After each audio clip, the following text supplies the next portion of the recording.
आपको बताऊं, जिसको ये मक्का मदीना कहते हैं, दुनिया का कोई ऐसा पंथ मजहब नहीं है, धर्म तो एक ही है सनातन। कोई ऐसे पंथ मजहब विचारधारा नहीं है जो अपने पूजा स्थल पे जाके पत्थर मारता हो। कभी सुना भैया आपने? सिख पत्थर मारता हो, जैन पत्थर मारता हो, हिंदू तो खैर क्या पत्थर मारेंगे, सर्वे भवन्तु सुखिनः सर्वे सन्तु निरामया सर्वे भद्राणि पश्यन्तु मा कश्चित् दुर्भाग् भवेत्। हमारी तो ये विचारधारा है। लेकिन मुसलमान जब जाता है मक्का मदीना तो वो क्या करता है? शैतान को पत्थर मारता है।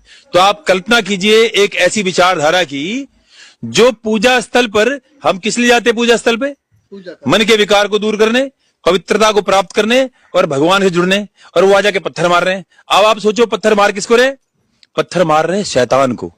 और शैतान कौन है? मूर्ति पूजक। और अंदर क्या है उस डब्बे में? भगवान शिव का बड़ा सा ज्योतिर्लिंग बना हुआ है और 360 मूर्ति तोड़ी है। तो वहां से जो आपने देखे होंगे मुल्ले जिहादी जो पत्थर मारते हैं, अगर खुद बखुद इंसान अपने दिमाग में कोई 1000 किस्म की गलतफहमी पाल ले तो उसमें दूसरे किसी का दोष नहीं होता है। अब मुसलमान हज पर जाते हैं और वहाँ रमीए जिमार करते हैं। अब उसको इन्होंने देखिए कि किस अंदाज में पेश किया है। कह रहे हैं ये जनाब कि वो मुसलमान जाते हैं वहाँ और पूजा स्थल पर पत्थर मारते हैं, और साथ ही क्या कह रहे हैं कि वो जहाँ पत्थर मारते हैं वो क्या है? वो भगवान शिव का लिंग है। और कह रहे हैं कि मूर्ति पूजक को ये पत्थर मारते हैं। अपने एतबार से इन्होंने अपने जहन में खुराफात पैदा कर रखे हैं। अब मैं आपको बताता हूँ, समझाता हूँ कि मुसलमान जब हज पर जाते हैं तो वो जो पत्थर मारते हैं वो क्या है। हज में एक रुकन है जिसको रमी कहते हैं, और पत्थर यानी जिमार। अब पत्थर मारने को, इस पूरे अमल को रमीए जिमार कहते हैं। इसके पीछे की जो कहानी है वो ये है कि ये दरअसल हज़रत इब्राहीम अलैहिस्सलातु व तस्लीम की एक याद है और एक सुन्नत की अदायगी है।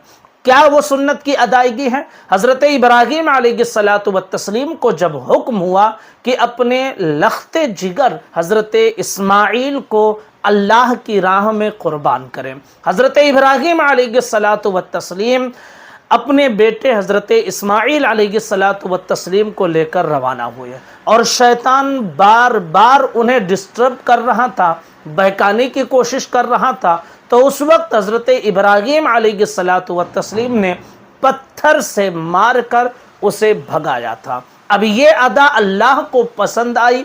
अल्लाह रब्बुल इज़्ज़त ने इसे हज के फरीज़े में रख दिया कि जब हज अदा करेंगे मुसलमान तो इब्राहीम अलैहिस्सलातु व तस्लीम की इस सुन्नत को अदा करेंगे। तो इब्राहीम अलैहिस्सलातु व तस्लीम की याद में मुसलमान इस सुन्नत की अदायगी करते हैं और रमीए जिमार करते हैं। अब इन्होंने पता नहीं कहाँ से ले लिया कि वो मूर्ति पूजक को पत्थर मारते हैं। वहाँ कौन मूर्ति पूजक है कि जिसको पत्थर मारेंगे? आप अपने आप को अगर शैतान समझ रहे हैं तो फिर इसमें हमारा कोई दोष नहीं है भाई। हम तो किसी मूर्ति पूजक को पत्थर नहीं मारने जाते हैं, हम हज़रत इब्राहीम अलैहिस्सलातु व तस्लीम की सुन्नत अदा करने जाते हैं। और फिर जनाब क्या कह रहे हैं कि वो भगवान शिव का लिंग है। यानी इनका भगवान शिव का लिंग कहाँ कहाँ है इनको खुद ही नहीं पता है कि ये जिसको मन में आया उसको भगवान शिव का लिंक कर देते हैं और कहना शुरू कर देते हैं। एक बात और कही कि पूजा स्थल पर पत्थर मारते हैं। अरे मुसलमान जहां इबादत करते हैं वो मस्जिद है, और जब मक्का में पहुंचते हैं तो हरम में इबादत करते हैं। वहां रमीए जिमार करने जाते हैं, वो पूजा स्थल नहीं है, वहां कोई इबादत करने नहीं जाता है सजदा करने, वहां रमीए जिमार करने जाते हैं। और इबादत और बंदगी जो करना है वो हरम के अंदर करते हैं। तो ये इनकी मानसिकता है, इनकी सोच है, इनके दिमाग में इस तरह की खुराफात भरी रहती हैं। फिर मन में जो आता है वो कहना शुरू कर देते हैं, जिसकी न सच्चाई से कोई दूर दूर तक वास्ता होता है और न ही सच्चाई पर वो बात मबनी होती है। मुसलमान अपने अहम उमूर को अदा करते हैं। अब इसमें अगर आपको अपने ताल्लुक से कोई गलत फहमी है तो फिर ये आपकी गलती है, ये मुसलमानों की गलती नहीं है।